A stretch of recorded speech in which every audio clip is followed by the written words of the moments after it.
Halo, berjumpa kembali bersama saya, Engelbertus Kukuh Widiatmoko di Citizen Podcast. Pada kesempatan ini kita akan berbincang soal fenomena-fenomena sosial. Sebelum memperdalam perbincangan ini, jangan lupa like, komen, subscribe. Oke, baik. Sebelum berbincang lebih lanjut, kita akan memperkenalkan terlebih dahulu dengan narasumber kita. Narasumber ini sungguh istimewa. Mengapa? Karena beliau memiliki wawasan yang luar biasa soal ilmu-ilmu sosial kemasyarakatan. Silakan Pak Bo memperkenalkan diri. Oke. Terima kasih Mas. Saya oleh orang tua diberi nama Sukamto, gitu ya. Saya dilahirkan di Tulungagung, yang saya besar juga di Malang. Saya pernah jadi dosen, tapi kini kami sudah menjadi purna, dan kami lebih menyukai untuk mencoba mengamati, mencoba menganalisis fenomena-fenomena sosial yang sedang terjadi, baik itu di tingkat lokal maupun nasional. Barangkali ada konstelasi di dalamnya. Itu yang saya sampaikan, Mas. Jadi cukup. Okay. Saya Sukamto, dan mungkin panggil Kamto begitu. Kamto. Iya. Pak Po Kamto saja. Iya. Baik, Pak Po Kamto. Kita melihat fenomena sosial ini kan banyak sekali ya, mulai yang lokal, regional, sampai nasional. Betul. Tapi menurut saya ada satu garis merah, benang merah, fenomena sosial itu tentang begal. Teman-teman sering mendengar, melihat, bahkan bisa menjadi korban tentang begal. Karena begal mulai hal yang kecil, kalung ditarik, tas ditarik, HP, bahkan sepeda motor, bahkan sampai korban jiwa. Betul. Menurut Pak Po Kamto, bagaimana Pak Po memotret fenomena begal saat ini? Baik, Mas. Begal pada hemat saya sebenarnya sesuatu yang habitual, sesuatu yang biasa, gitu ya. Tetapi tatkala itu muncul secara fenomenal, itu mungkin sesuatu yang perlu kita cermati dan menjadi istimewa. Keistimewaan begal di situ di era belakangan ini bisa jadi apakah karena pandemi yang sudah sekian lama lalu membuat banyak orang merasa kehilangan mungkin lapangan pekerjaan, gitu ya.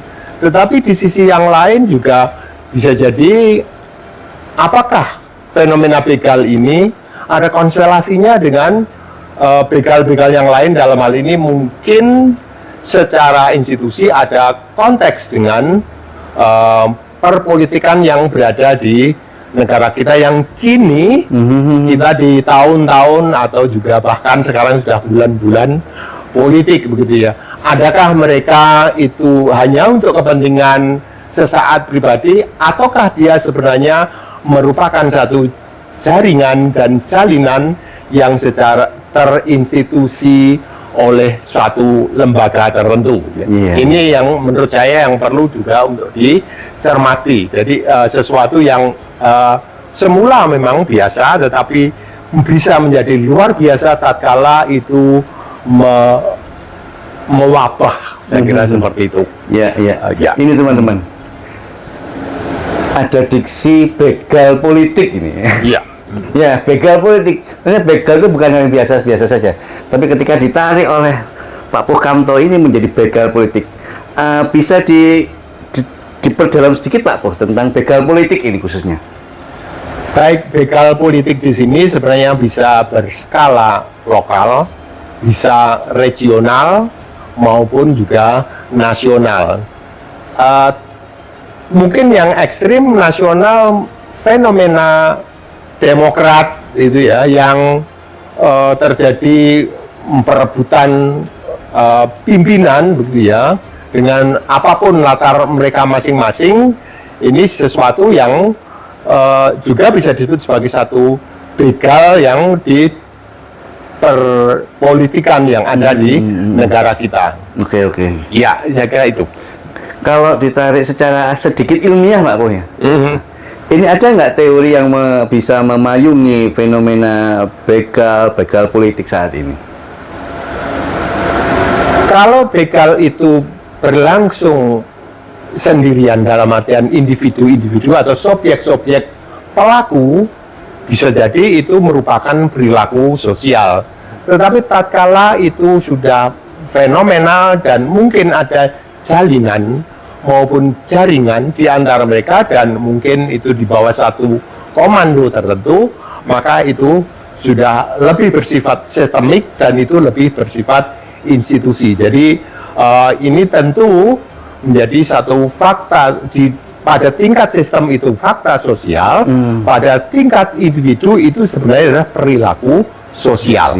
Itu yang bisa saya coba pahami sebagai satu kenyataan sosial atau realitas sosial yang sedang marak ini, bahkan bukan hanya di Malang tetapi di tempat-tempat lain, di Maluku, juga di Medan baru-baru ini yang sampai melibatkan pertarungan pemikiran pada pimpinan daerah itu masing-masing, misalnya dalam di Medan dengan warga masyarakat yang mereka bisa bersitegang antara pilihan-pilihan tindakan di mana sang wali kota mengizinkan, memberikan dukungan kepada kepolisian untuk bisa melakukan tembak di tempat kepada pelaku begal itu sendiri.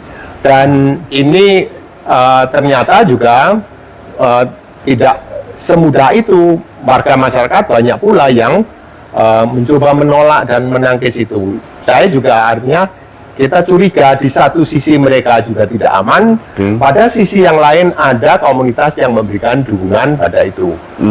Secara nasional mungkin konteksnya apa itu dikaitkan kemanusiaan, apa itu dikaitkan dengan HAM pada pihak-pihak tertentu. Saya kira itu Mas. Yeah. Jadi begal ternyata bukan persoalan kecil, tapi menjadi sebuah konspirasi bisa dilihatnya oleh Pak Poekamto seperti itu. Baik teman-teman, semoga perbincangan singkat kita tentang begal ini memberikan satu wawasan baru. Ada closing statement Pak Po terkait begal bagi para penonton? Bagi kita masing-masing individu hendaknya mengantisipasi hal ini dengan berbagai cara. Jangan menggunakan barang-barang atau membawa barang-barang berharga di tempat-tempat mungkin sepi, mungkin gelap, atau mungkin di keramaian sekalipun juga ekstra hati-hati. Lalu berikutnya juga hendaknya dari pihak institusi dalam hal ini kepolisian juga kita tahu bahwa mereka memang tidak cukup kalau misalkan harus mencoba itu, tetapi mereka juga harus memberikan perhatian lebih atas peristiwa-peristiwa semacam ini. Iya. Itu tadi closing statement dari Pak Poekamto, baik untuk pribadi maupun lembaga-lembaga, bisa juga stakeholder yang berkaitan dengan situasi keamanan dan kenyamanan warga masyarakat.